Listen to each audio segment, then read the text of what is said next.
Shall we start? Sure.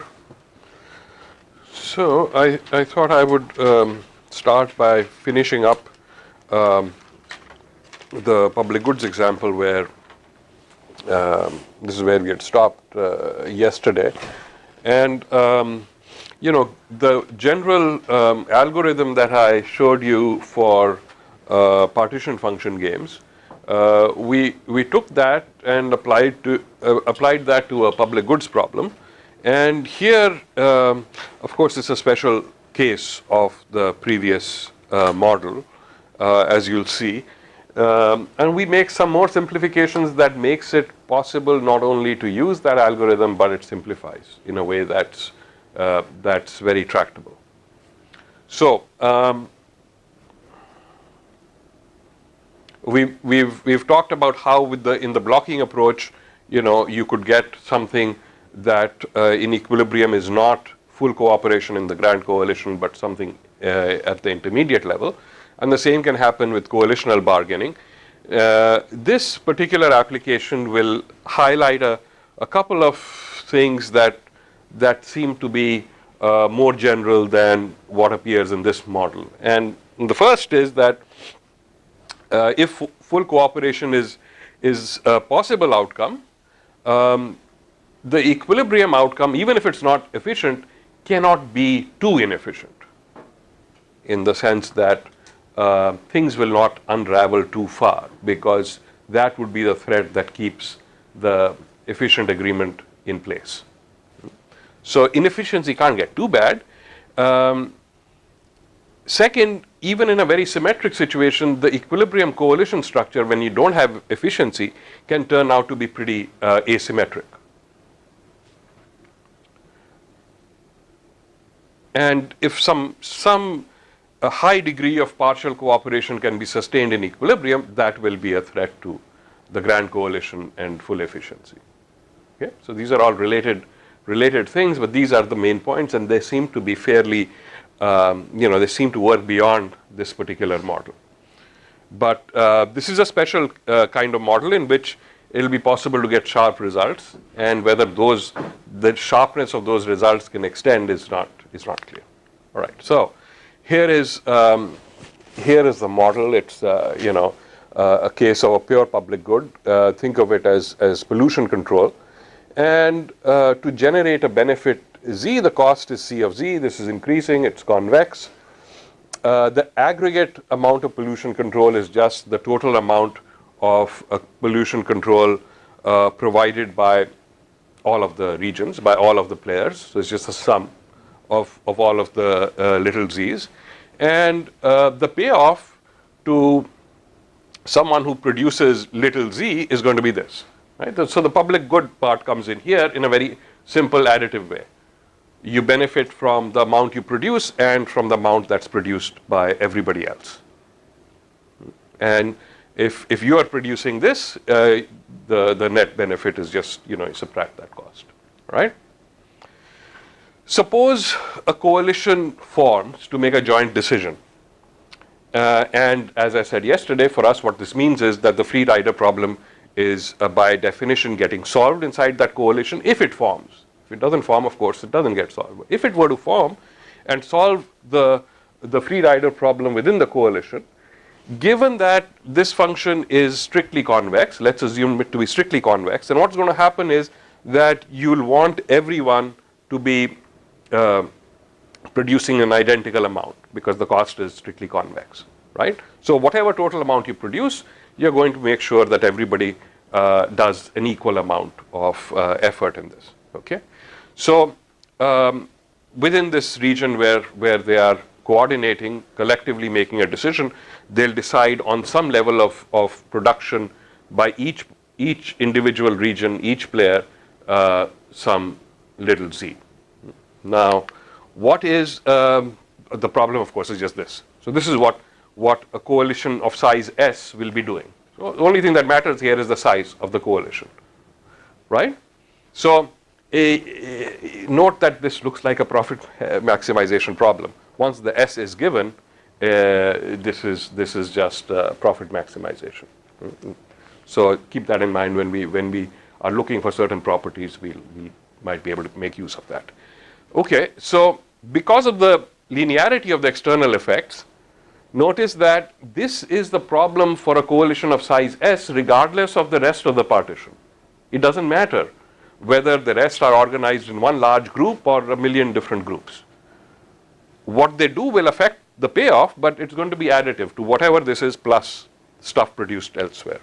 That is what makes this problem very tractable. Right? Once you know the size of your coalition, you know exactly what to do. There is no ambiguity about that.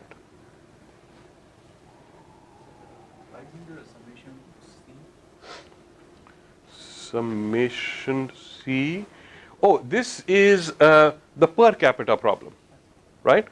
So in the coalition, if you were to add up all of their benefits, you'd just be adding all this up. But for each individual in the coalition, the benefit they get is all of this, right? Minus C of Z is their cost. And to be sure, there is an additive term outside this, but that doesn't affect the maximization, which is the production elsewhere in the economy. Okay?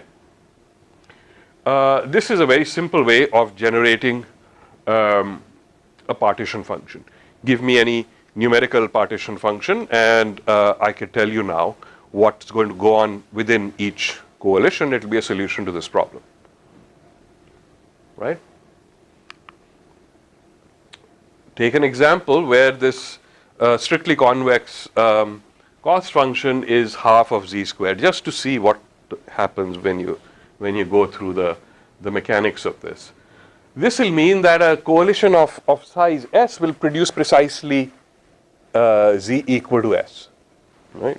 Remember this is the problem, and this C is half of Z squared, so the solution is going to be, the first order condition is just this. So if the numerical coalition structure is given, these are the sizes of the various coalitions that are in place. A coalition of size Si will get a per capita payoff. That's going to be the sum of the square of these things, because again, you know, this is the coalition structure, and in each case the total production is this, right? And your own cost is half of Si squared. Right? So if I want to look at the per capita payoff to someone who is in a coalition of this size, this is their cost, right? Half of Z squared, and Z was equal to Si. And the gross benefit is per capita production in a certain region multiplied by the size of that region, and then you just add those all up, right? So that's where that comes from. I'm a little bit confused. So in a previous maximization problem, yeah, that each coalition only care about the output produced by the coalition S times Z. It cares about the other stuff, but it doesn't affect the maximization problem. Within the coalition. Yeah. So really, what it cares about is the sum of what's produced in the rest of the economy plus it's trying to maximize. So this is assuming that they leave and there's no externality. No, there is externality. I'm just simplifying the problem to say that, look, if you wanted to maximize your true per capita benefit, the formula for that would be the sum of the production in all of the other regions plus SZ minus CZ. Yeah. To maximize that, the other term is additive. It is not affected by your choice of Z. So it's enough to concentrate on this. This is why, you know, your choice within your coalition is a dominant strategy choice in the sense that it is independent of what is happening outside your coalition. Of course, your true benefit will depend on that. It will depend on how much the other guys are producing. But whether they're producing 1 or 10 or 100 doesn't change what you should do in your coalition. Okay. So your maximization problem is this. Yeah. But yeah, so I see where it's confusing, because this is the maximization problem effectively, but your payoff is this, right? Yeah. So that's your payoff, per capita payoff in a region of size Si. So if you think about calculating the payoff to each coalition in this given coalition structure, this is the formula you would use, right? And now we can begin to ask what will happen. Suppose I gave you an economy of size n. What is likely to be the equilibrium coalition structure? First, the obvious thing, what if you have two people? They are two identical people. Then clearly, so the Nash payoffs, if I have S1 equal to 1, S2 equal to 1, and nothing else, this will become just half of S squared, right? And so the total payoff is going to be 1.5. One produced by the other guy plus 1 minus your cost, which is half. So your total net benefit is 1.5 to each one. If the grand coalition forms, then the per capita benefit is half of 2 squared. That will be 2. So naturally, they are better off. It's like the prisoner's dilemma. They're better off cooperating, and they'll form the grand coalition. Nothing surprising or interesting there. What happens when there are 3 of them? Well, half of 3 squared, that gives you the per capita payoff in the grand coalition. That's the first best efficient outcome. N minus a half is what they would get in the Nash equilibrium. And if you look at, a coalition structure where there is one coalition alone, one player alone, and the other 2 are together, then if you use that formula, you get that the one who's outside gets a higher payoff than the other 2. Okay? But it's not more than what you are getting in the grand coalition. So there isn't a strict reason to leave the grand coalition. So if we break in differences in favor of the larger coalition for reasons that you might remember from yesterday, because you, as a proposer, you always like to have a larger coalition, everything else being the same, average worth being the same. So if we break the indifference that way, again, even n equal to 3 will give us the grand coalition. Okay? Go to n equal to 4, and now it will turn out that if one person leaves and the other 3 stay together, it will be better. But of course, there are other things that can happen, and you'd have to really work through that to see that this is going to be the likely outcome, and after that, nothing will change. That's where we'll stay. They will not end up with complete free riding. You won't get the Nash outcome, but instead of full efficiency, you end up somewhere here. One guy goes off and the other 3 stay together. What happens with n equal to 5? Well, the number of possible coalition structures is now going to start increasing very, very rapidly. And this brute force method is not going to help us very much, although, as we'll see very soon, it'll be useful to look at this particular coalition structure. Given what we have seen before, that's where the recursive thing will turn out to have a lot of mileage. But at the moment, I don't think the stable by itself tells us that. I'm just pointing out that soon we'll see that the recursive formula makes things very easy. Here, though, we do know that Singleton will want to leave the grand coalition, but 4 people together is not stable, as we saw in the previous table. And that doesn't depend on whether there is an outsider or not, whether there are only 4 people in the economy or whether one is outside and 4 are together. The 4 will break up into 1 and 3, in which case the prediction is not going to be this, it'll actually be this one. You go to 6, n equal to 6, and this is getting impossible now, right? So let me stop trying to do this, because this is pretty mindless. It doesn't give us a method. So now again I will put up an algorithm, and you can see that it has something to do with our problem. First thing is, suppose I gave you an ordered collection of increasing positive numbers starting with 1. So m1 is 1, m2 is a positive number greater than 1, let's say it's 3, and so on and so forth. So it's an increasing sequence of positive numbers, starting with 1. I'll define for any integer, say, 6, 7, whatever. A decomposition based on this sequence, so this calligraphic T is fixed, give me any integer, positive integer. A decomposition of that will mean first from this collection, pick the highest possible number you can find, strictly less than n. Right? So this sequence, remember, may have gaps in it, of course, right? Maybe 1, 3, 5, 9, and so then when you give me 8, the first thing I'm going to do here is pick out the largest, the largest number smaller than that, and keep doing that. With what's left, apply this again.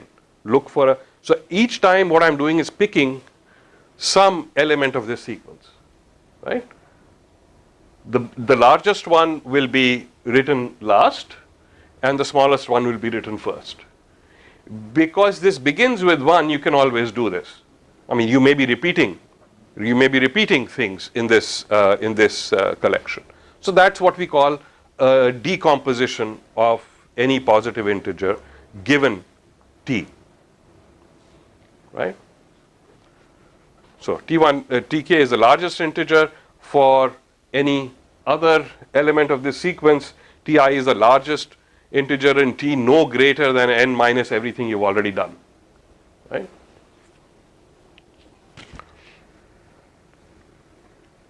Okay, so given a t, this is what we mean by decomposition.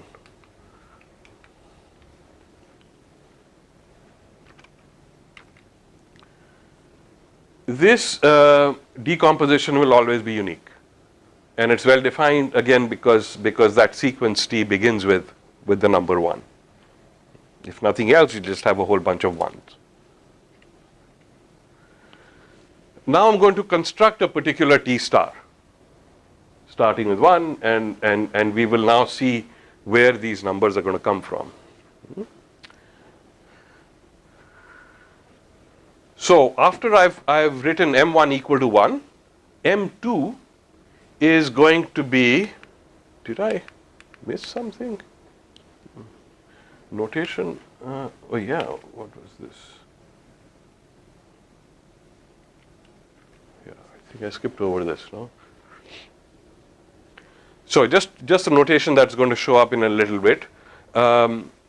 Take a solution to the maximization problem given S, call that Z of S.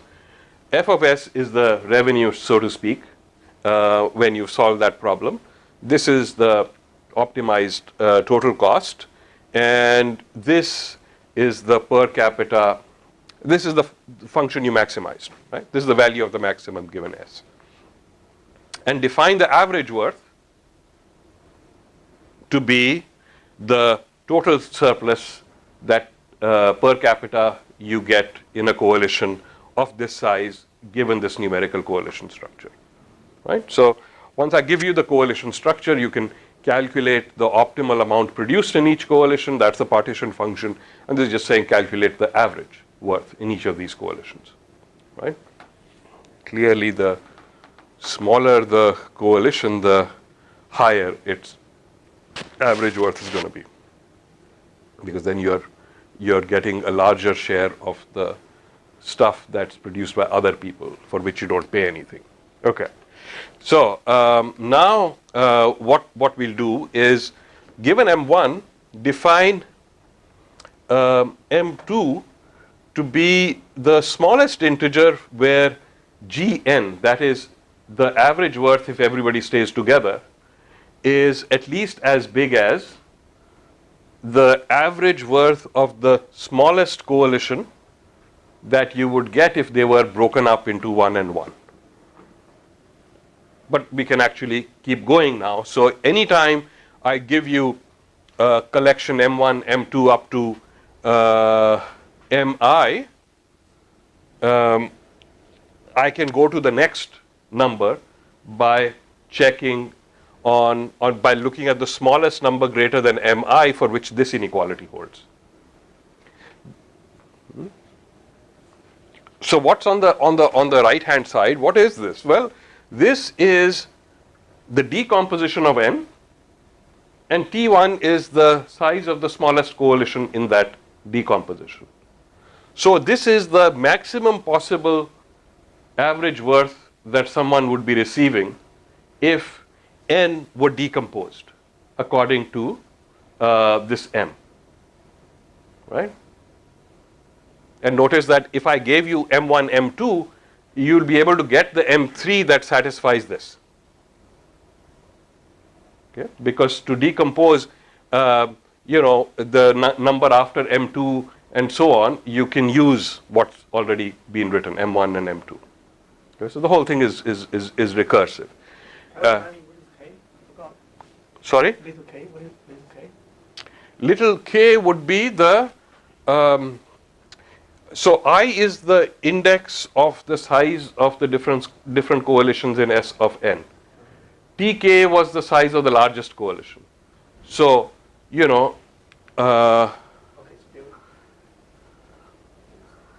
so the decomposition of n looked like this.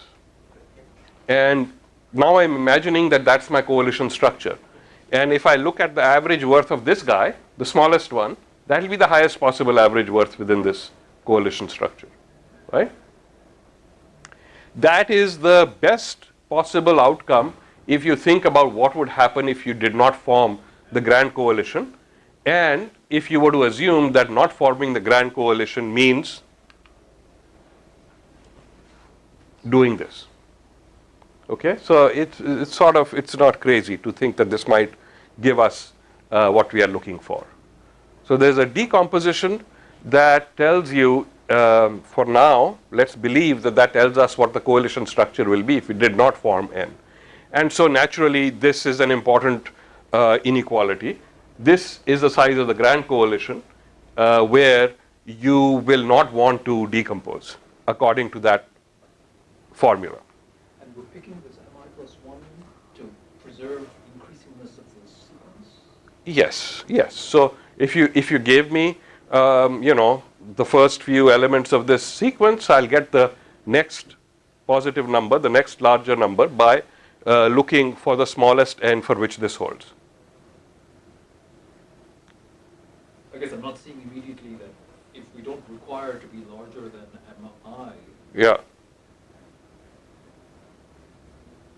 Oh, sorry, the smallest integer such that it's larger than mi, sorry. Yeah. So I'm trying to get the next one in the sequence. Yeah. So here you can solve it in this approach. Is it because like the only deviation that you need to consider is like breaking up into one element, like to be an independent region from the biggest collision? No, it could be that you start at some size for this economy, and the grand coalition doesn't form. But what happens is maybe two people leave and form a coalition of their own, and they are predicting that the rest of them, n-2 might stay together. That could happen. It depends. This sequence will tell us exactly. Okay, so let's finish this, and then I'll give you an example, right? So the strict decomposition of any n is this T star decomposition. You look at the largest number smaller than n. Decomposition would be either a strict decomposition, or if n is in T star, then you choose that. Okay, so now the idea is you give me a positive number, I will look at this T star. If n is one of those, stop right there, nothing more to do. If n is between some elements of this sequence, then you take its decomposition, the way we just defined it. Okay? So in that quadratic example where we went through a few tables, 2, 3, 4, 5, 6, if you go through these steps, you'll find that this T star will look like this: 1, 2, 3, 5, 8, 13. Actually, imagine I haven't written 20 over here, and if I haven't, I think you might have a question, right? Yeah. What would be the question? That's a particular sequence. Fibonacci. See, well, maybe a conjecture is the next one is 21, but I'm sorry, that's not. That would have been too much of a coincidence. Some asymptotic property about the quadratic This is, of course, just the quadratic example, right? Actually, Andy Postlewaite asked me this, where at that time I hadn't calculated the 20. We'd only done 1, 2, 3, 5, 8, 13, but did not see that there was a pattern here. I said, well, that's what's happening. And he says, well, is the next one 21? I said, why are you asking me if the next one is 21? He says, well, that's the Fibonacci sequence. So I immediately after the talk, I went back to see whether it was 21, but unfortunately, it turns out to be 20. Okay. So anyway, this is how this formula works, how this algorithm works. Now, what is the decomposition? Suppose you gave me the number 5. I see 5 over here, so that will be just 5. Nothing more to do. For 6, the decomposition will be 1, 5, right? Because the smallest number less than 6 in this is 5, and what's left is 1, and that is in here, so we are all set. For 7, 5 will be the last element of the thing, and then 2 is in here, so you put that. So this won't be 1 and the rest, it'll be 2 and then 5. For 8, again, we are back to keeping it the way it is, right? So it's just a mechanical algorithm. It is uniquely defined, and you can use this to construct such a T star. And now we are going to claim, I guess you can guess what we are going to claim, that the equilibrium coalition structure will turn out to be just a decomposition based on T star. And that's a lot easier than checking for all of those coalitions that were showing up when we went beyond 4 and 5.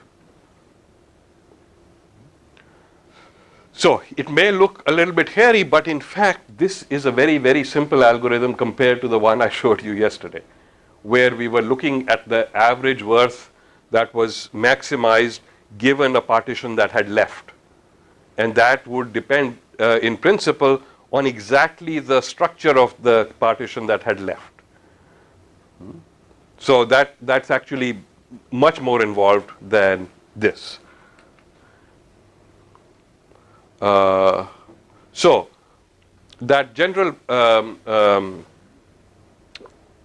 algorithm for general partition functions, symmetric partition functions, in this case reduces to just this decomposition. Okay. An important property of this sequence T star is going to be that from mi, the next m plus I, mi plus 1 will not take very long to, well, it'll arrive before 2 times mi. So if you remember 1, 2, 3, 5, 8, 13, so we didn't go from 8 to 16. It's got to be less than that. And that's a general sort of property of this sequence. Whether it's a quadratic or not, this is always going to be the case. Mi plus 1 will be somewhere between mi and twice mi. The intuition for this is actually, I think it's kind of very plausible. Everything is symmetric, right? This is a symmetric game. If I had n people, so suppose n was equal to 4, we form the grand coalition and we all share things equally.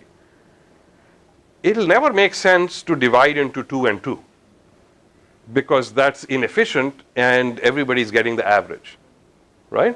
So things will never break down from the grand coalition to having equal sized coalitions, including 2 equal sized coalitions. It's got to be better than that if you're going to break the grand coalition. It may stay together intact. If it doesn't, it won't descend all the way to the level where you have equally divided up into 2 parts, the grand coalition. So that's the intuition. A stronger version of that non-increasing average worth is satisfied in this example. And so, I mean, not just the quadratic case, in this model, it's satisfied. So there is a unique equilibrium coalition structure, and it is just given by the decomposition of n. Right?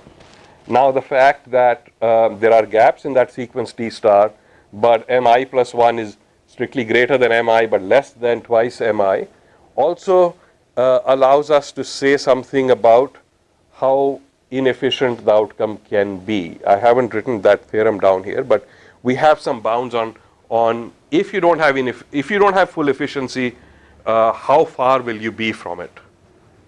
The fact that you will not break up into two equal parts is already a bound, but there's a better bound than that. One can do. Okay. So this is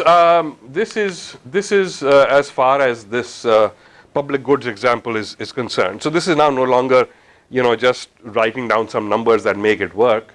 It's a full-fledged, public goods model with the many regions, and whatever the size, it's fairly easy to calculate the equilibrium coalition structure. So how much of this depends on the linearity of A lot depends on the linearity of the gross benefits, because that's what allows us to simplify the algorithm. I mean, otherwise you'd end up using that average worth algorithm. It will still work, but you won't get much beyond that. The fact that things are additive is what gives you the observation that within a coalition, it doesn't matter what's happened outside, that you can ignore it in terms of your maximization problem. It'll affect your payoffs, but it doesn't affect what you have to do, which is why this sort of decomposition works. It's just one unique sequence of positive numbers. It doesn't matter how the other people have left. Your maximization is still exactly the same, right? It just depends on n. And so I can begin with n, which is the size of the economy, and apply this in one single shot and get the whole thing. Another departure from this simple additivity is just add a little bit of asymmetry. Say that the coefficients. Yes. I think actually the asymmetric extension is very, very interesting. It's important. We will need to go back to the algorithm we did last time, extend it to the asymmetric case, which we've sort of done in an appendix of that paper, but there are some annoying things that happen, which can be eliminated by assuming some sort of genericity. So not only do you not have symmetry, let's just not have indifferences that create too many difficulties in getting unique algorithms. If you do that, then it's possible to set up the algorithm. And I think applying that to this public goods model will be nice to do. We haven't done it. But I was asking a smaller question, which is just still almost everything is the same here. It's just that the benefit is not simply an additive function, but it's a coefficient. Oh, I see. Yeah, that would be interesting to do, and I think getting beyond the symmetric case is in any case we think very, very important. So we haven't done it, but it should be possible, I think, to do that. Hopefully, this algorithm will not be too complicated even with that.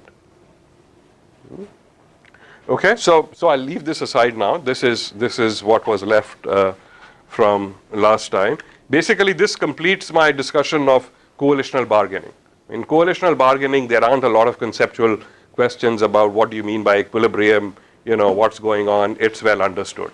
So the main question is just how do you take that model of coalitional bargaining to partition functions? Can you get an equilibrium, a stationary perfect equilibrium? Under what conditions can you get equilibria without any delay? Is it possible to uniquely characterize the equilibrium coalition structure? And all of that works with this assumption of non-increasing average worth, or some stronger version of that gives you uniqueness. There are questions about how delicate this is with respect to the protocol. Devraj Ray's book has quite a bit of discussion of that. One can go quite far from rejector proposes.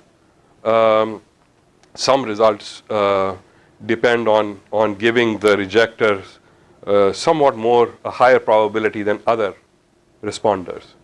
that ends up being very similar to the rejector proposal. And then, as I keep saying, I mean, the asymmetric case is really what needs to be worked on. We have to get back to figuring that out, or somebody else probably should do that. So that's the open question here, right? So, maybe you said yesterday and already forgotten, but so is there a sort of a static solution concept that this dynamic bargaining? Not that I know. Not that I know of. Not that I know of. No. Yeah. So it would, it would have to be. If there was such a thing, it would have to be a solution concept for partition function games that does not presume the formation of the grand coalition. And that just isn't. There isn't. I think there's nothing on that. I was telling you the 2003 presidential address of Maskin to the Econometric Society. He points out that one of the problems, one of the reasons that cooperative game theory has not been that influential is because when you think about externalities, which are very important in economics, then to assume, as is often done in cooperative games, that you will have efficiency, that the grand coalition will form, that's not reasonable. And I think, I mean, that's an indication of the fact that there aren't a lot of things out there that have where I can pick out a solution concept from the shelf and say it's likely to be this sort of algorithm that we are generating. I don't think so. Mm-hmm. I don't think. I guess it's sort of curious that, I mean, under some assumptions like superadditivity or something, that even when you have characteristic functions, yes, efficiency demands the grand coalition, but right, there are solution concepts that will not pick out the grand coalition, right? What do you mean? I don't know what like if you do like V&M stability or something. Oh, no, V&M stability is all presumes. What we have done with the far-sighted stable set is take the whole coalition structure along with us. Right. But the old classical literature basically only considers efficient outcomes in the grand coalition. So partition function versions of that are not around. No, but so just to even characteristic function. Yeah. With characteristic functions, isn't yeah, it the case that even if it were efficient to have the grand coalition, V&M stability may not give you the grand coalition? Or am I? No. So V&M, the V&M definition was with respect to efficient outcomes, which in superadditive games will mean having the grand coalition. So they only considered those things. Yeah, and I sympathize with your unease. Yes. Yes.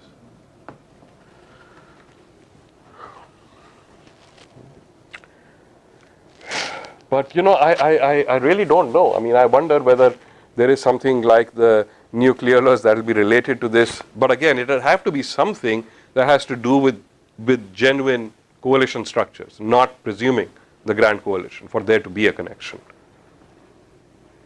So again, my short answer is I don't know, and it's not clear. It's not immediately obvious what one might try to relate it to. Okay, so that's coalitional bargaining. And now I will turn to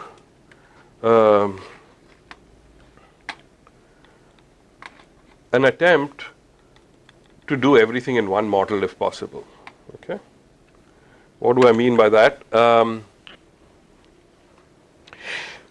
In our handbook of game theory chapter, what we tried to do, so this is also joint with Devraj, what we tried to do was find a sort of umbrella model that will cover the blocking approach, such as the equilibrium binding agreements and coalitional bargaining. Why? Don't ask me why. I just think it would be nice if we didn't have to say, well, there is this approach, there is that approach, and the two don't talk to each other. And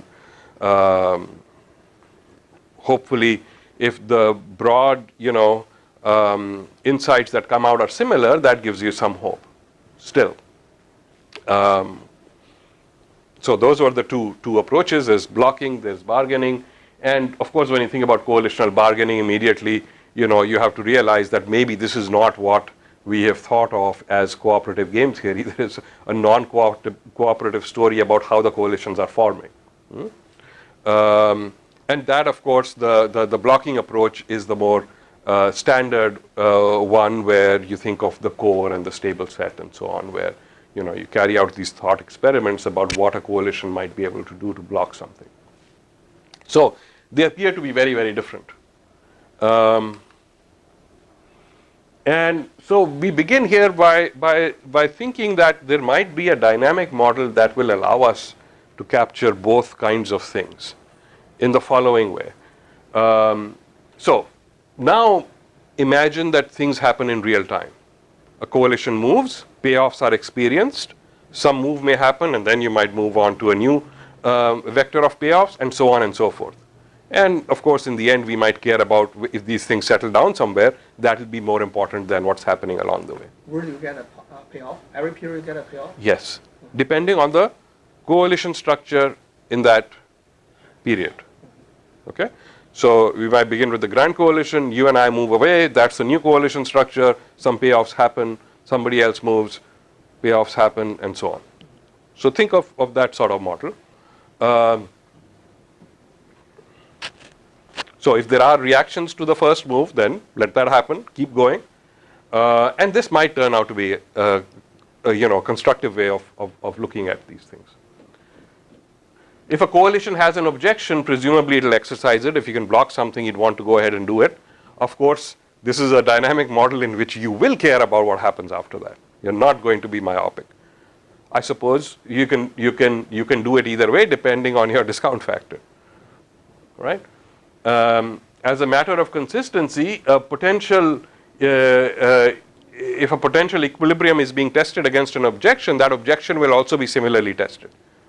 There will be nothing special about the current status quo. Where you go to next, you're going to ask similar questions again. So this will have consistency built into it. It will have farsightedness very naturally part of this. And maybe it's easy to see that what I'm describing is not very different from coalitional bargaining. Even though their payoffs are not in real time, they only happen when everything is done, right? Still, I think it seems to fit that model much better than the blocking thing. It's a dynamic game in which payoffs are being realized as we go along. That part is slightly different, but we'll take the delta to 1, and that will bring us very close to coalitional bargaining. That discount factor, as I say, will capture whether you're impatient or not impatient. So there should be no difficulty doing farsightedness in that framework. But we come back to the standard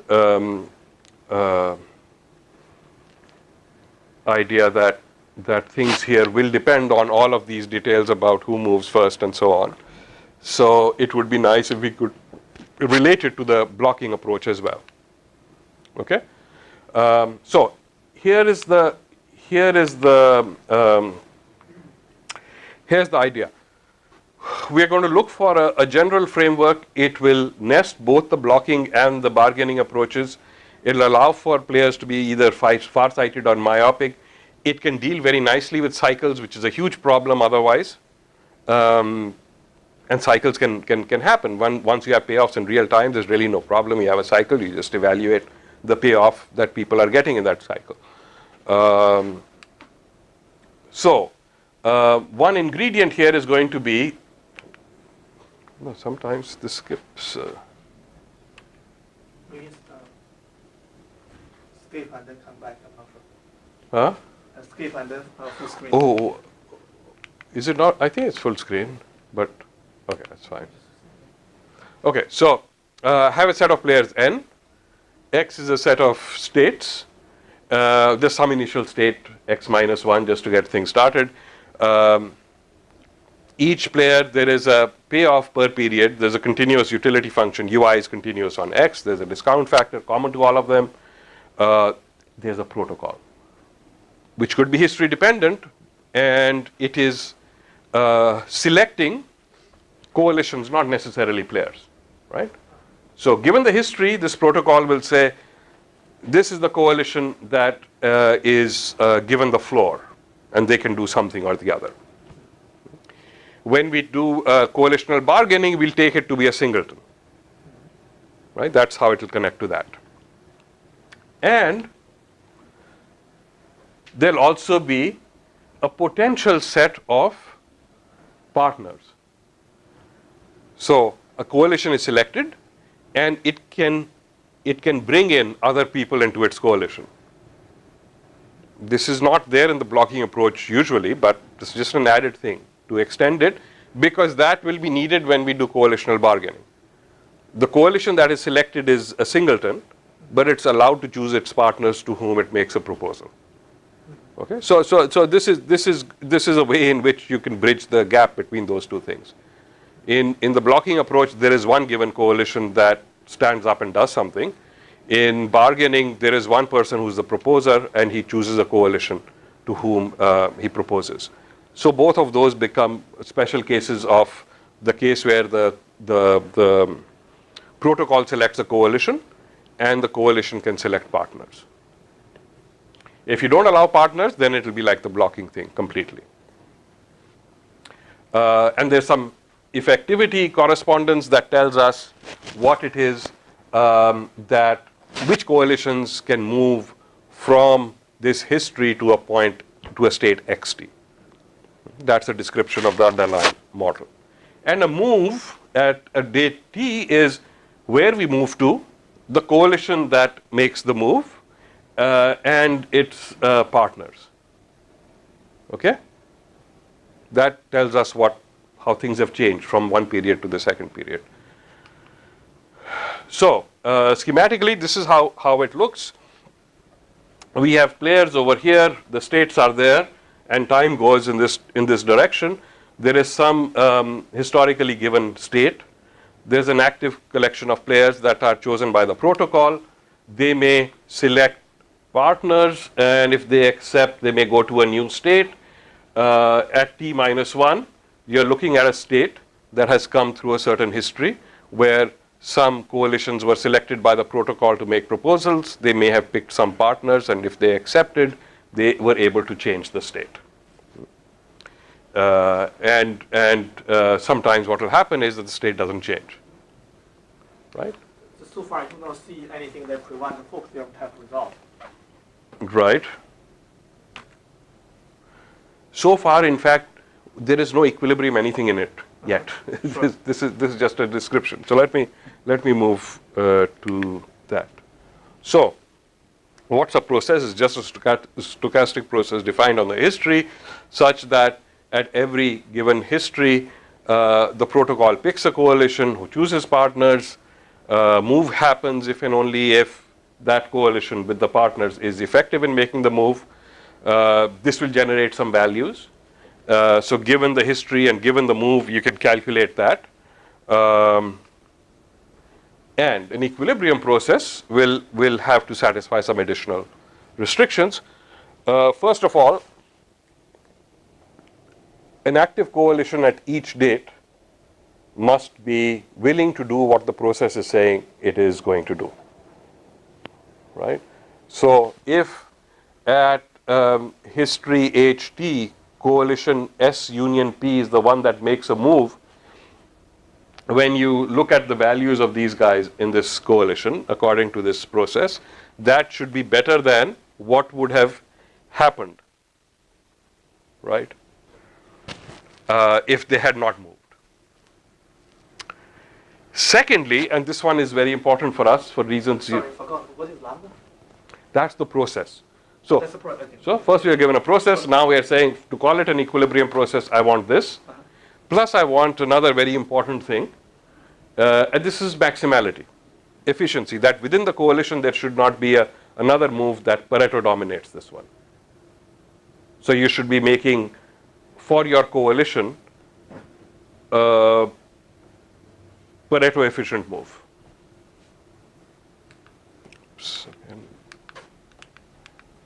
Oh, I think I haven't written down the formula. But basically, there should not be some other move available to this same coalition that would have generated even higher values strictly for all of them, for all the people in that coalition.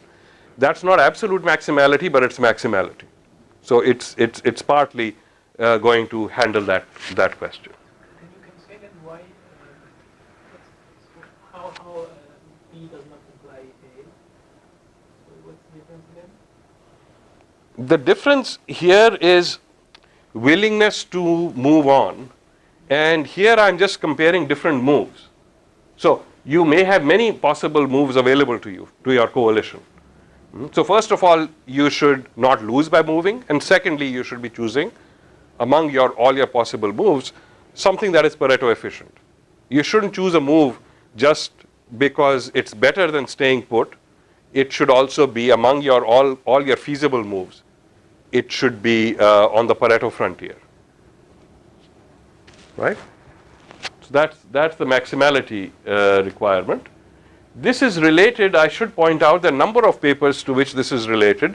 Konishi and Ray is based on a blocking approach. There's no protocol there, and that can make not having a protocol and a dynamic process where basically you are asking the process to have the property that if there is an objection, it allows that coalition to stand up. Things like that. Yep. Staying put is actually a feasible option. Yes. So I would just ask, so how does B not imply A? Because we defined a move as I think, because we defined a move to be a change. Okay. Another thing. Also, so sometimes you want to keep the two things separate. Yeah. You may be able to satisfy the first one and not the second one. Yeah. But here, a move, this is related to one-step deviation principle being optimal. Yes, yes. I think here that is fraught with difficulties. I'm not sure how this is going to work out. It will depend on what this process produces in equilibrium. Okay, so at this point, this is more a way of setting out a model in which you can handle multiple kinds of models. We don't even have any general existence result. Okay, what we have, as I'll show you, are connections to other things that we know of. And the reason that may turn out to be useful, it remains to be seen, is that once you put a lot of different things in one model, it may allow you to do things that are easy enough to handle that otherwise may have been a problem. So that is at this point is remains to be seen, I have to say. I would not put too much weight on what I've just shown you as, well, this is the way to go. This is a possible way of unifying the theory. And it's fair to say, I think, that at the moment, it doesn't do much more than that. So there are papers in the literature that will look similar to this, where things are happening in real time and coalitions are moving. So what I wanted to do now is to show you how this relates to the blocking approach, because that is perhaps harder to see than to see how it relates to the coalitional bargaining approach. That this model can come very close to that, I think, is less of a surprise, right? So let me turn to the case of the blocking approach and see how this can fit into this thing. There's a partition function. Sometimes it will be a characteristic function depending on what we are talking about. Within a coalition, this will refer to the Pareto frontier of that utility set, and a state will be defined as a particular partition and payoffs within that partition that are feasible for the players in that coalition. I think I'm not going to spend time on this. We've talked about this yesterday. What does it mean for a coalition to block? What is the core far-sighted objections and so on? I think there might be a missing definition of far-sighted stable sets. So there's nothing new on this slide. These are just the definitions of the core and the far-sighted stable set for a partition function, but a lot of what we actually have results on are only the characteristic function. Okay? The first, this is an old idea, is that if you were to assume internal blocking, by which we mean that only coalitions once they move can only become smaller. So you remember this was the assumption in coalition proof Nash equilibrium, it was the assumption in equilibrium binding agreements, and this is what allowed recursion to happen, right? If that's the case, then you can get very far in terms of figuring out what is a good notion of far-sighted blocking. Basically, you go to the end, look at the finest partition. That end state is, that is an end state. Nothing can happen beyond that. That's always got to be stable. Look one step ahead of it and check whether that partition is stable or not, and so on. In fact, you can define a far-sighted stable set like this. If you think about this tree structure, internal blocking where things can only go in one direction, then it's possible to define a stable set recursively, which normally is not possible. But with the assumption of internal blocking, you can actually construct far-sighted stable sets. This is related actually to a paper of an old paper of Roth called, with something in its title having to do with supercores, where the idea he has is this. Suppose and it's not necessarily far-sighted stable sets, just the VNM stable set. How do you get this thing? Can you construct it, recursively somehow? And suppose this is your set of states. First, let us define the core. Those are things that are never objected to by anyone. There's no way to block those, right? Those will always be in the VNM stable set. Oh, it's okay. I think we. All right. So take this to be the core. This will always have to be in the stable set. So we are trying to construct a stable set iteratively. Call this A naught.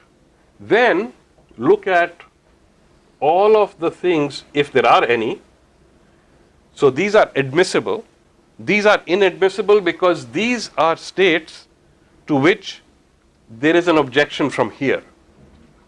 Since these are going to be in the stable set by external stability, these have to be outside.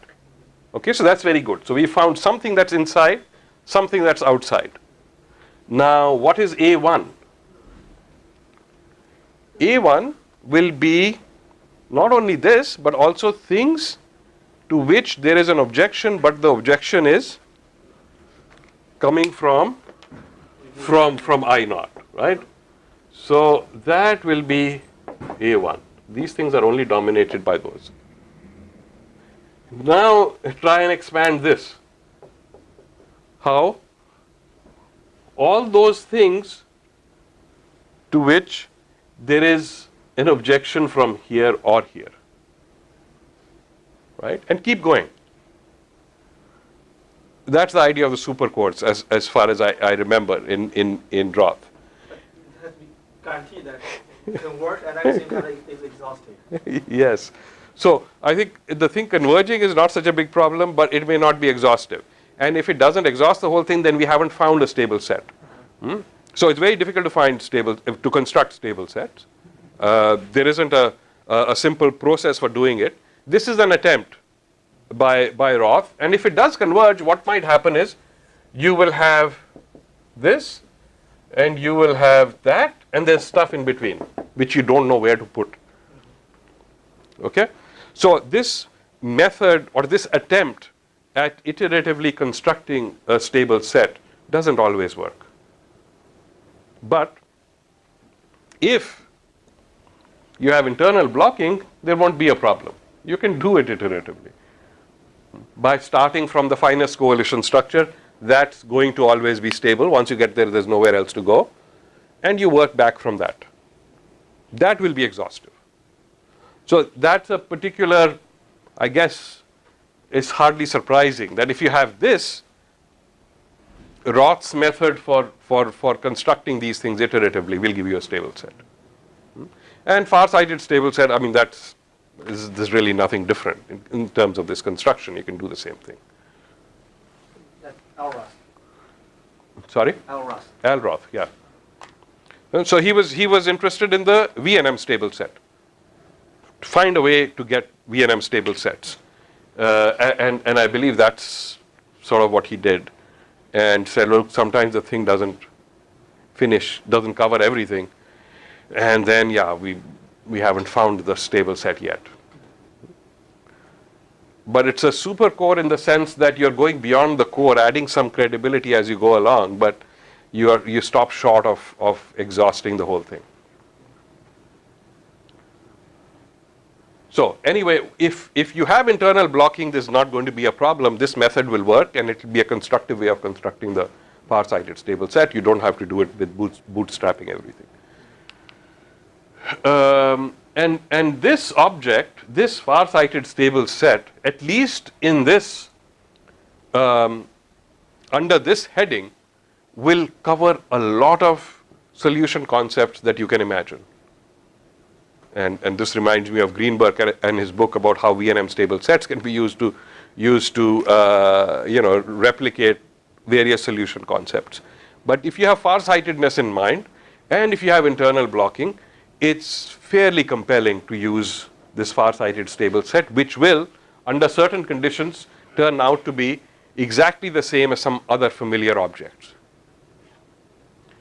So take a characteristic function where you have this effectivity also defined, and I want to add two explicit properties to this effectivity correspondence. One is, I talked about this yesterday, that if some coalition moves from X to Y, and there is some other coalition that remains unaffected, the payoff to that coalition should not change.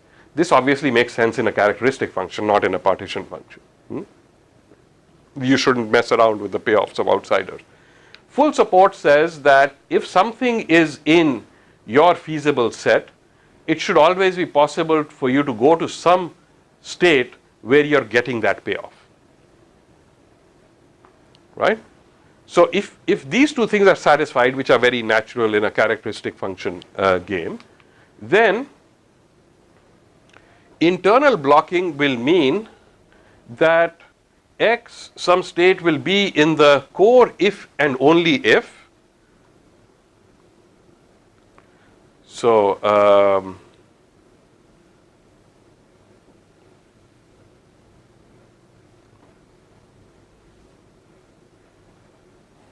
this is not very good notation because this is not the usual core. This is a coalition structure core. Given a coalition structure, what is, this X is a partition along with the U.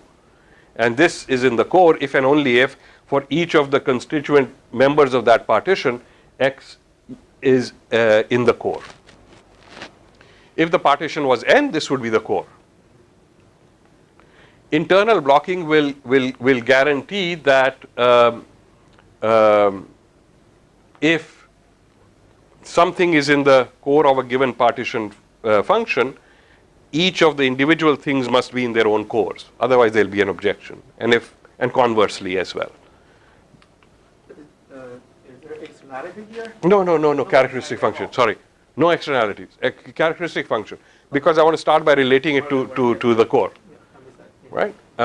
So in a characteristic function game, if E is restricted to internal blocking, that's the most important restriction. And it satisfies non-interference, full support, then the far-sighted stable set is the core. Coalition structure core. In other words, if you look at the grand coalition and something is in the usual core, that will be in the far-sighted stable set. If some further partition of those people into another coalition structure, you look at the core there, that will also be in it, and so on. Okay? This is related to a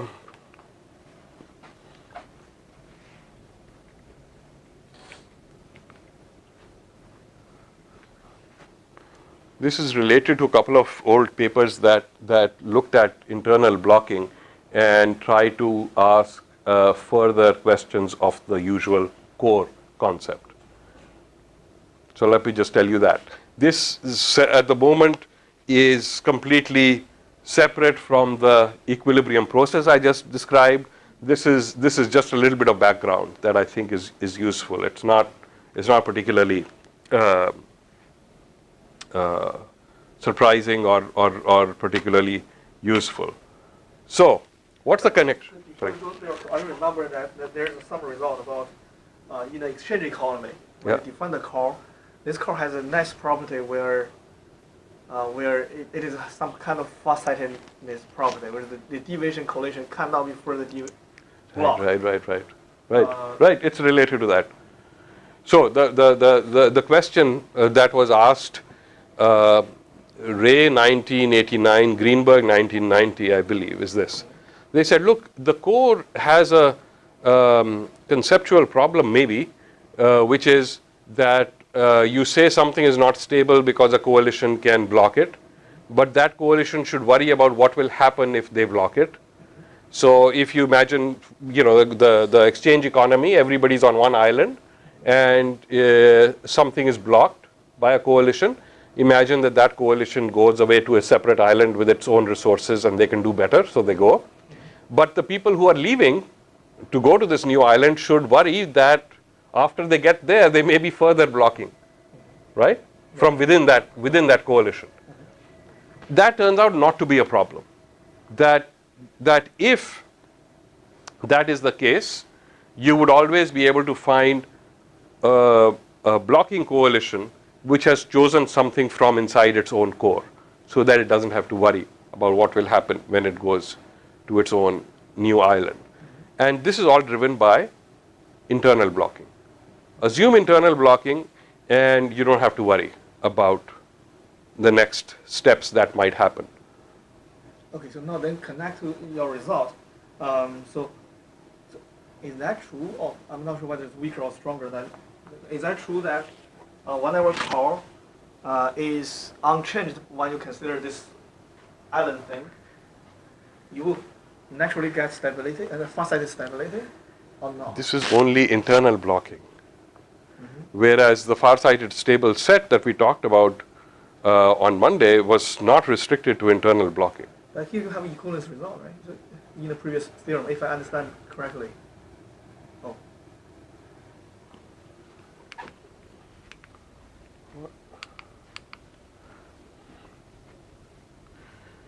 Okay, so this is what I meant by Ray 89 and Greenberg 1990. This part is well known. It's basically this idea that if you're only allowed to do internal blocking, you can always choose an objection to be from the core of the objecting coalition. You can always find some such objection whenever there's any objection. Okay? Now, So this result. Okay? This theorem said that far-sighted stability coincides. Internal blocking. The effectivity correspondence is restricted to internal blocking. Internal blocking, I see. So this is very, very restrictive. Okay? Yeah. On the other hand, so it's not very surprising given the previous one, right? What I'm really looking for is a connection to the equilibrium process of coalition formation. That will allow me to enter this whole literature through that process. And the first result in that direction is to say, take an equilibrium process that is restricted to internal blocking, and we will take the protocol to depend on the history in a very simple, minimal sort of way, where if something has changed, if from date t minus 1 to t there has been a change, the next coalition to be chosen will be independent of the rest of the history. And what will we do? We'll choose some sub-coalition with a strictly positive probability, maybe give every coalition possible a positive probability of being the proposer. And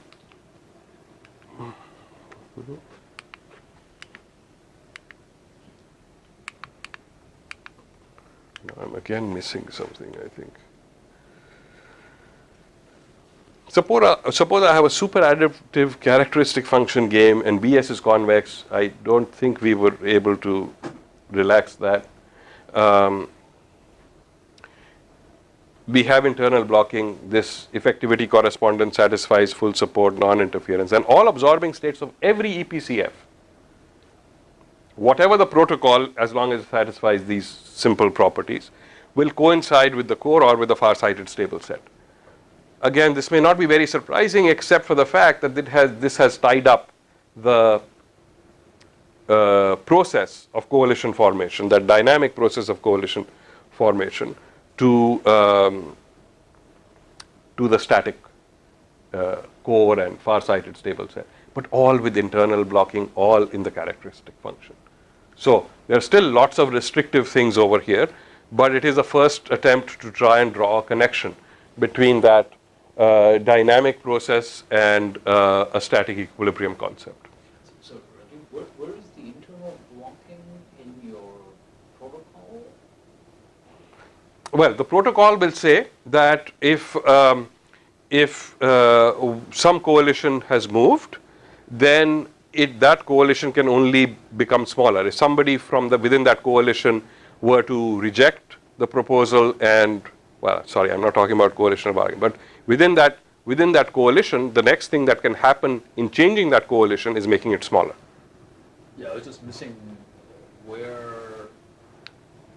That's not the non-interference, right? So, No, it's more than that. But this is still very much within internal blocking. If it doesn't say it here, oh, I guess you say it there. I see. You say restricted to internal blocking on the third line of the slide. okay. Yeah. Yeah, it's all restricted to internal blocking. Okay. So if you have internal blocking, a lot of things can be done. Many of these things turn out to be the same: the core, the far-sighted stable set, the equilibrium process of coalition formation. There is a precursor to this. That Konishi and Ray model is also a dynamic model. There isn't a protocol there, so things are much more difficult for them. And they don't get exactly this coincidence between the equivalence between the equilibrium from the dynamic process and the entire far-sighted stable set. But there are ways of constructing a dynamic process to take you into a point inside the core. And, there are also conditions under which you'll always converge to a point in the core. But that may not, there are ways in which those things, it's not a very robust connection. What we have here is a much stronger connection between the core or the far-sighted stable set and this equilibrium process. Right? I didn't talk very much about the assumption that you have full support. This was the assumption that you give me any coalition and something from its utility possibility set, wherever we are, it should be able to go to a point it wants to go to in its own utility set. In characteristic functions, exchange economies, that's normal. That's the natural thing you would want. There is a game or a model by Asimoglu, Egorov, and so on, and you might have seen, where there is formation of coalitions for political power, where the formation of a coalition is based on the power that people in the coalition have. So it's very simple to put it in this framework and basically illustrate why you may not always have this full support thing, because I'll tell you in a second. So there are n players. Gamma I is the amount of power that person I has. The power of a coalition is just a sum of all of these. And if a certain coalition S is a ruling coalition, then it gets to divide one unit of surplus among all its members, and the way they divide is proportionately, right? So if you and I are in a coalition, you have power 2, I have power 1, then if we are the ruling coalition, you get 2/3 and I get 1/3, something like that. Okay? But the person's power is independent of the coalition. Yes, it's given exogenously. So you start with by describing the power of each person in n. And then you say that if a certain coalition were to be the ruling coalition, that's how it would share the surplus among its members. And the question, of course, is which one is going to be the ruling coalition? Who's going to kill whom? That's how they describe the story behind the model.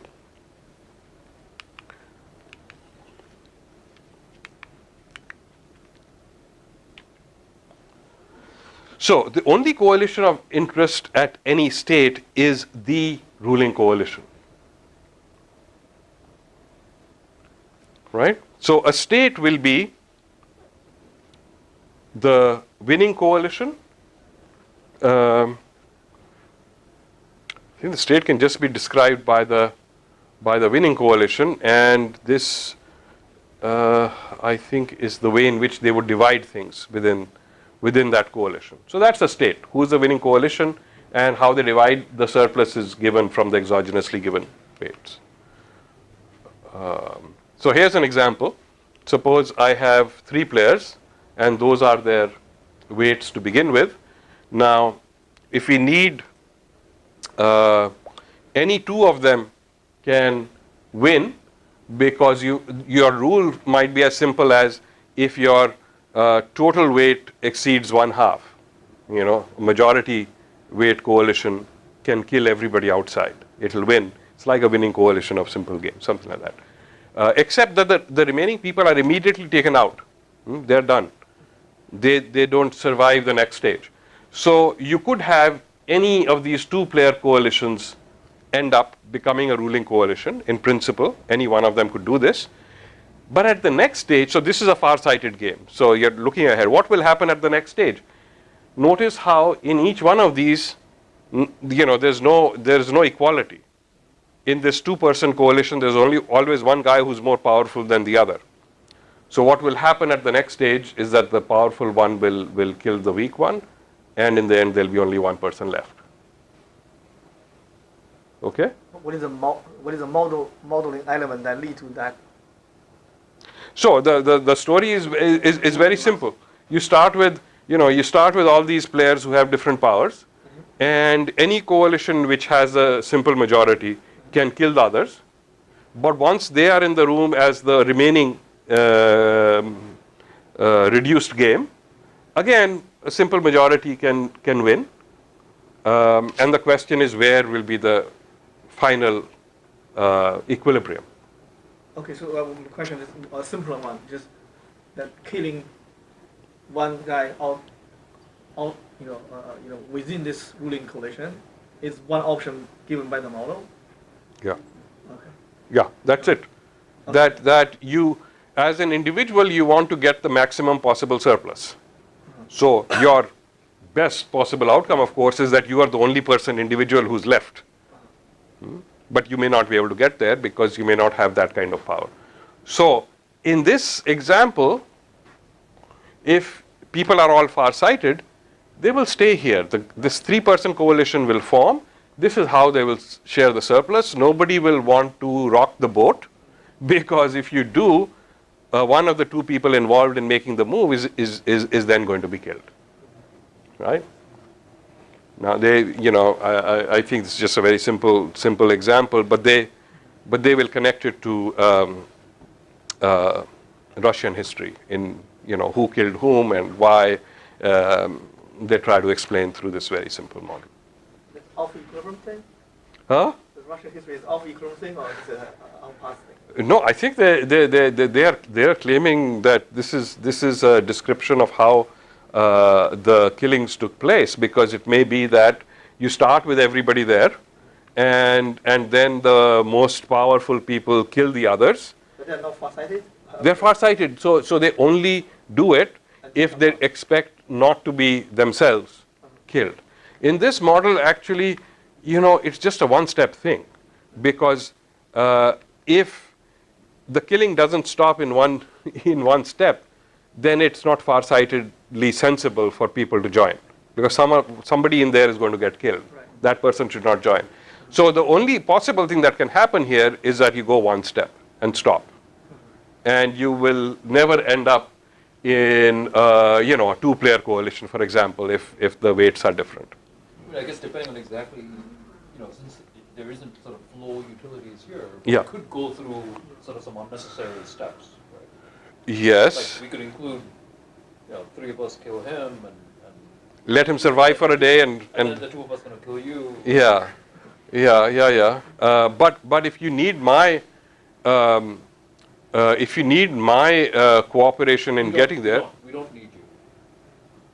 In the first step, we don't need you, but we just include you. Just why not? just why not? Okay, yeah. But it's not clear what you gain by doing that. Right. So but because it's not flow utilities. Yeah. Like You if you're could. trying to match the data. Yes, so maybe that's how they match the data. I'm not sure, but anyway, I don't know the details of But that. they did match the data. I mean, they wrote a lot about how seriously. I mean, it seems like they're very serious about how this can be used to explain all of Stalinist Russian history. Yeah, I'm not selling that. I'm not. I think it's just a simple little toy model. That's all it is. Okay. So you don't need very much to see that, at least in this example, the only stable outcome will be the three of them together. That will be the unique ruling coalition.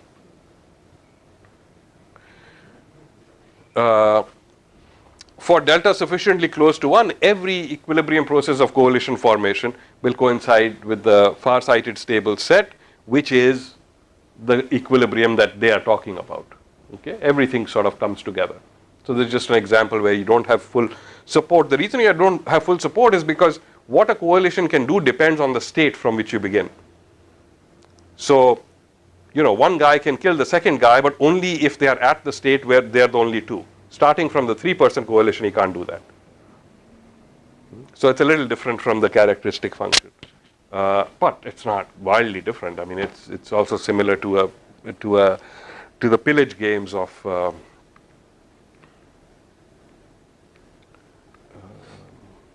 pillage. Who did pillage games? Jim Jordan. So those are also games of this type, where the majority can take the resources of all the others, and then you want to look far-sightedly because otherwise it doesn't make a lot of sense. Sometimes you don't want to do those things. Okay. But like the example of non-existence in the voting game. Yes. You really literally do not kill people, but here it's part Here of it's the they're out. Yeah. They're out of this game completely.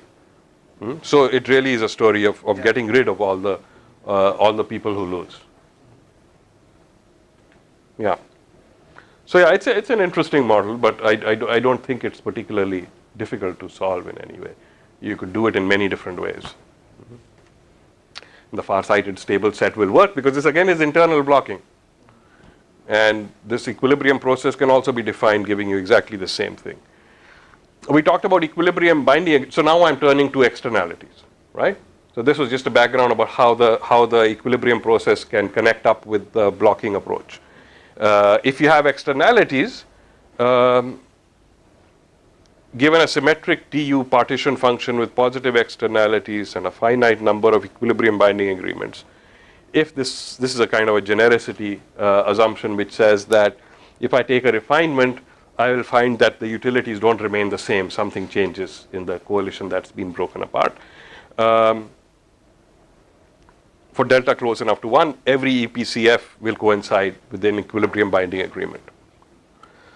Okay, so it's easy enough to apply the equilibrium process of coalition formation to a partition function game. There's nothing special about characteristic functions you have to do in order to construct that model.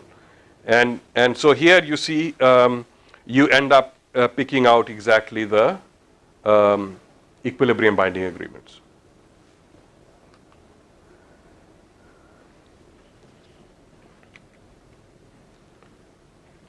So we've seen that the equilibrium binding agreements could be inefficient. That is built on internal blocking, which is a drawback of that whole work. And as I mentioned yesterday, Diamond 2D and Shui showed that the equilibrium binding agreement concept can be reformulated as a far-sighted stable set with some appropriate dominance relation. Okay, that by itself is not all that exciting that it can be done. What is useful about that exercise, which they do first, the second thing they do is they say, look, once we have couched all of this in terms of the far-sighted stable set, we don't have to be confined to the internal blocking world where we do everything recursively, right? So can you just clarify what you mean by appropriate dominance relation?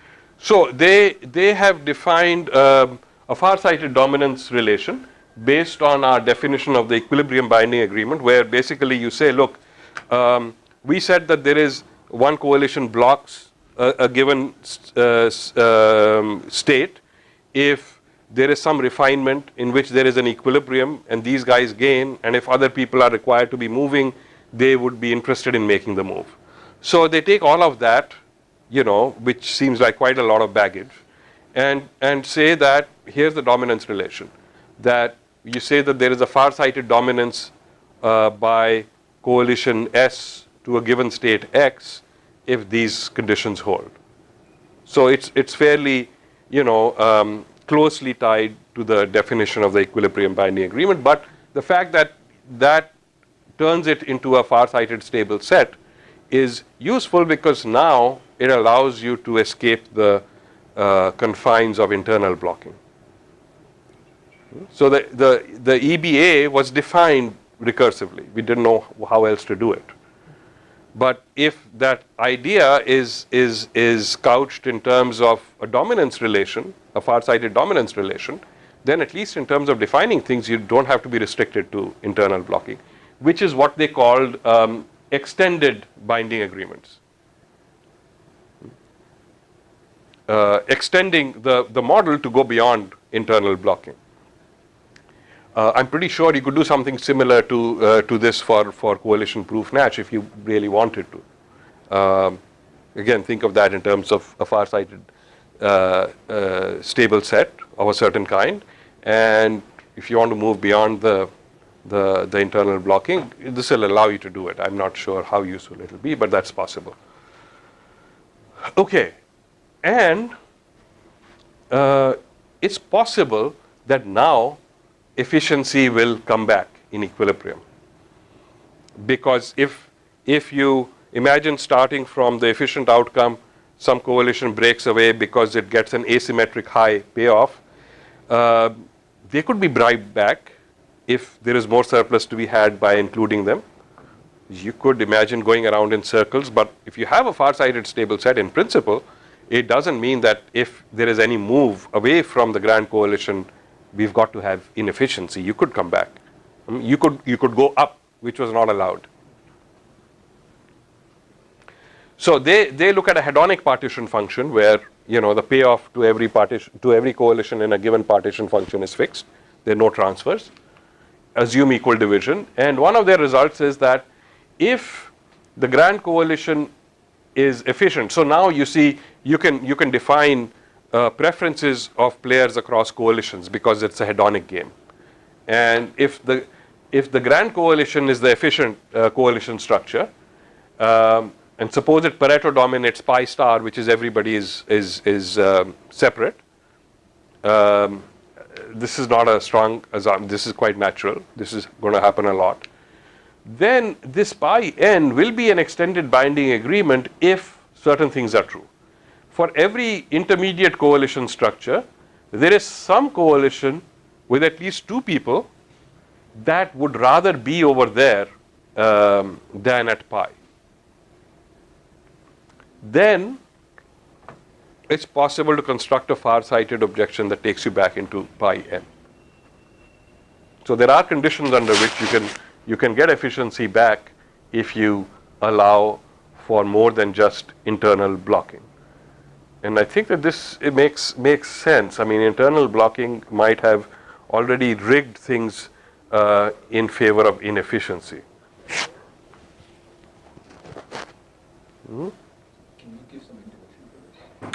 Well, the way it works is that take any so first of all, you're not going to fall from pi n to pi star. for the usual reasons. Take an intermediate coalition structure. And that means that there's at least one coalition of size 2 or more, right? But not n. The assumption is that there is one of these coalitions where there's somebody in that coalition who prefers the grand coalition, right? How does that allow us to construct a far-sighted objection going to the grand coalition? Well, one of the things that an individual can do in a coalition is stand apart and say, you know, I'm leaving. Now the rest of you are whoever, you know, however many people are left in the room.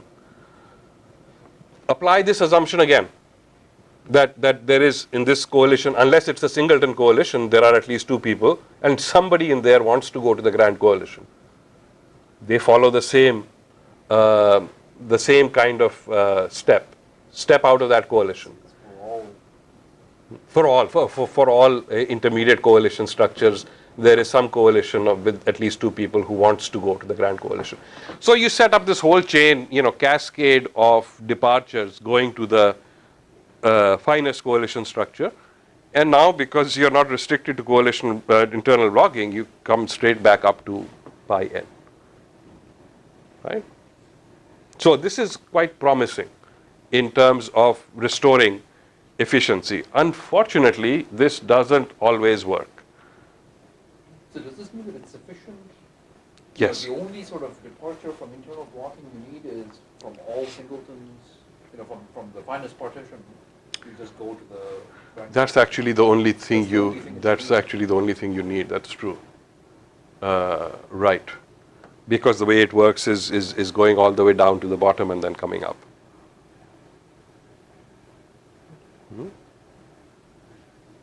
You're right. That's the only thing you need. You don't need the effectivity to be more general than that.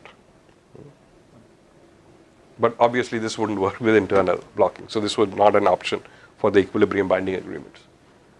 So in many games this will work, which is very good, but not always. I don't have those. Okay. In more general, so they have examples in which even this method of trying to get efficiency doesn't work. So in the end, it's not possible to guarantee efficiency, even though this was a pretty good approach to trying and getting there, and sometimes it will work. Let me end by turning to the public goods example, again, just to make it simple, just a 3-person case, and show you what an equilibrium process of coalition formation would do. What would it give us in equilibrium? We know what would be true of the equilibrium binding agreements. This kind of intermediate coalition structure is where we'll go and stay. If you look at the extended equilibrium binding agreements of Diamond, 2D, and Shui, because this is not as good as this, they will get, so what will happen from here is if you go here, these guys will go there, and we'll all be forced to come back. So efficiency can be restored, right, in this example, from the previous proposition. Yes, Jingmin, you look like you have a question, is it? I'm not sure what you mean by from 7 equals 6. So when these 2 guys are together, they get 7 each, right? In the equilibrium binding agreements in coalitional bargaining, that is where things stopped, because these guys don't want to go here. But now, farsightedness and the possibility of going from here to there will mean that they will suffer this in the hope of getting that.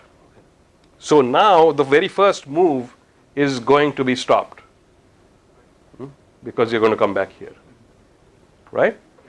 But as you can see in this example, if you had payoffs in real time, things are not going to be so simple, right? You may want to go and get your 19 and come back to 12. So even though we are telling you that, don't try to go because you're coming back to 12, you may still want to go if payoffs are in real time.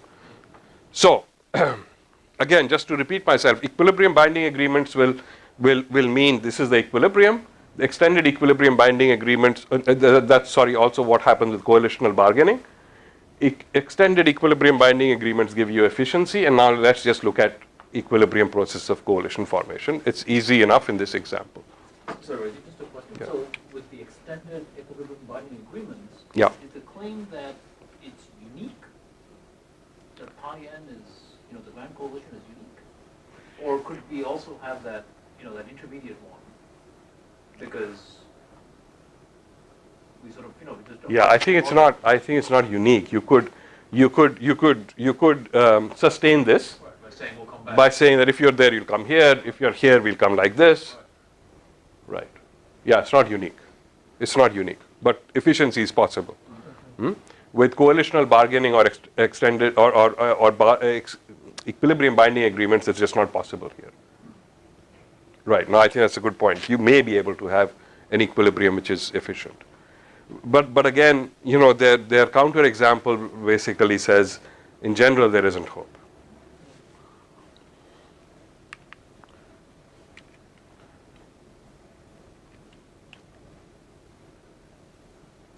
Okay. So imagine the following process, that from the finest coalition structure, N goes to the grand coalition.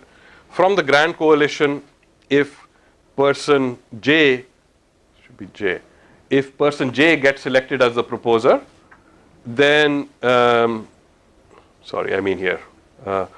if this person gets selected as the proposer over at pi n, they go to the intermediate coalition structure where they take a free ride. And from one of the intermediate coalition structures, the two-player coalition will break up and go to pi star. So those are the transitions. Suppose at every state, the protocol chooses coalitions with equal probability. Everything is kept symmetric. And consider the process that visits this 1/3 of the time, these states, 1/3 of the time, and this 1/3 of the time. So you go to the grand coalition. If I get selected, you go here. If J gets selected, J gets 19, right? And whatever happens after that is this. What happens after that is this. From here, you jump back here, and you just keep going, right? So there's no absorbing state here. This is a nice cycle or a bunch of cycles. You might cycle through the different intermediate coalition structures over here. But, the numbers are such that this is fine with them. If you tell someone, look, why don't we all just stay here forever? If I get a chance, if I get selected to be the proposer, I'd rather go and come back here.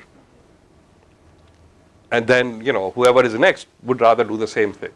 So you end up with the cycle in which the expected payoff, if you ignore discounting and all, is that they end up getting 9.67 or something, which is, which is somewhere in between here.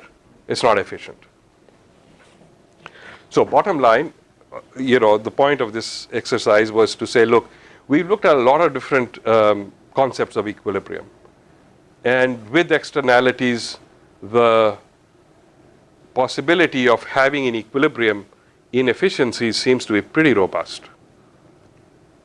But, I'm pretty sure that I missed something. So I suppose that I got this 9.7 something, that's cycle equilibrium payoff. But then suppose we start as ground coalition. Right. And then we say, okay, so if anybody wants to start the deviation, then we're going to have this punishment. So it's like a repeat again argument. So where that is ruled out right here. Well, I'm just giving you one equilibrium, and I think that there may be others. Okay, fine. Yeah. Right? I am simply drawing attention to the possibility that you may end up with inefficiencies. Sure. Okay. Yeah. That's good. Yeah. On the other hand, I think that this may allow for the most likelihood of sustaining efficiency. The process. You may be able to get one equilibrium that does that. But yeah, honestly, our whole emphasis was on trying to see whether things turn out to be inefficient, even though you've allowed the maximum possible flexibility for binding agreements. Yeah. So. From that perspective, wouldn't your goal be to rule out equilibrium efficiency? So I guess motivation. Yeah, but again, if I was absolutely committed to one of these solution concepts, I would worry a lot more about exactly how far we can go there. But it's a fair question. I think if we were sure that this equilibrium process is the right equilibrium concept, then I think all of these questions are very fair. That we should know more than just this, what I'm telling you now. Right? So we haven't looked at all that. So to wrap up, we've got a real-time model of coalition formation. It supports a lot of the conclusions of cooperative game theory when you are in a characteristic function. When you have externalities, then it allows you to get the equilibrium definition going. It connects up with the EBA, EEBA, and on its own by itself is a well-defined equilibrium concept. But I think maybe I don't have anything more. I haven't said a word about this, but I think you can see that more clearly, the connection to the coalitional bargaining approach coming from this process. And it shows that inefficiency is a robust phenomenon in the sense that a whole bunch of different solution concepts have brought that up again and again. And I take the point that if we were trying to show that it's impossible to get efficiency, then this is not enough. And it's quite possible that there are a whole bunch of situations in which you will get efficiency. In fact, that was true even in coalitional bargaining. It's not that you always have inefficiency. It's just that you could have inefficiency. It cannot be too bad. Yeah. So open problems, and this is where I should stop, I think. Existence of far-sighted stable sets in general, including partition function games, we don't know. This was a good attempt at trying to construct something iteratively, but even in the static, in the myopic thing, you can't go too far generally. And then there is an interesting question about whether any far-sighted stable set can be supported as an EPCF. That's a bit like the Nash program of saying that our cooperative solution concept is a far-sighted stable set. Can you find me a well-defined, this dynamic game in which I might impose some other restrictions, do some refinements, whatever, get the equilibria to coincide with this? I think at the very least, you will need the conditions I mentioned on Monday under which this thing will turn out to satisfy maximality. Even if not absolute maximality, at least regular maximality of some kind for it to have this kind of property. And just a quick question, right? Yeah. On the next program, why we insist that a solution concept is implemented by another solution concept, like a non-cooperative Nash? Why not just implement a solution concept by some adaptive process? And Nash itself has to be justified somehow. Nash itself has to be justified, but I think one argument or one rationale for the program is that sometimes you have a solution concept and it's not necessarily the only solution concept you could have come up with. And you try and see to what extent you can match it up with other known solution concepts that you have confidence in. So, it's an exercise worth doing, but I would ask the same thing about why an adaptive process. Sure. I mean, if the solution concept conceptually makes sense, and you can apply it and see that it gives you sensible results, that may be good enough. nevertheless, I mean, there are all these stories people tell to justify static solution concept. I mean, all the stories are dynamic.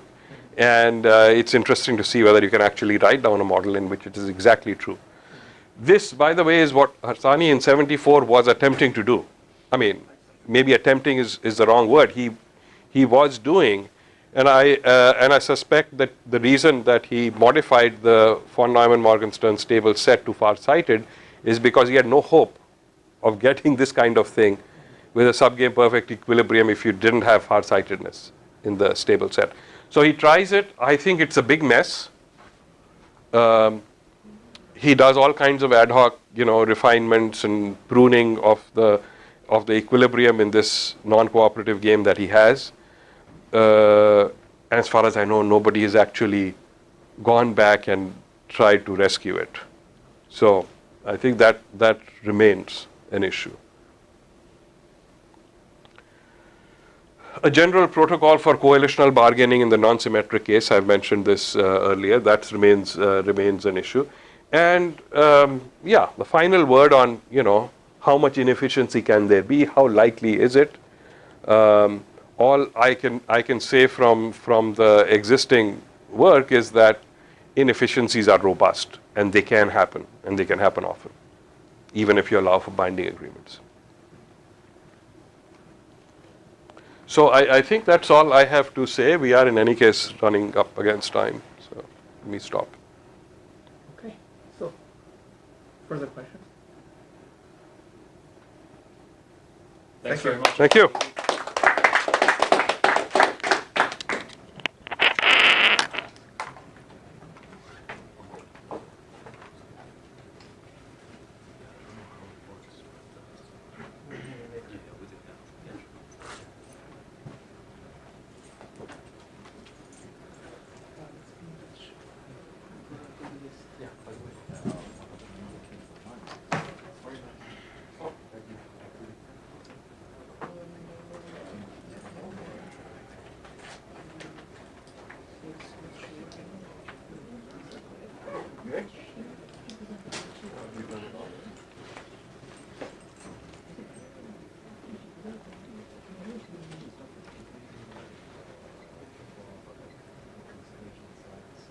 Can I get the slides? Sure.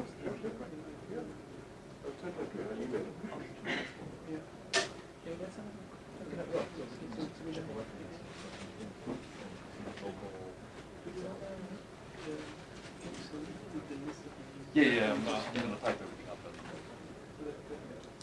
How are you? Good, you? Okay. Very good.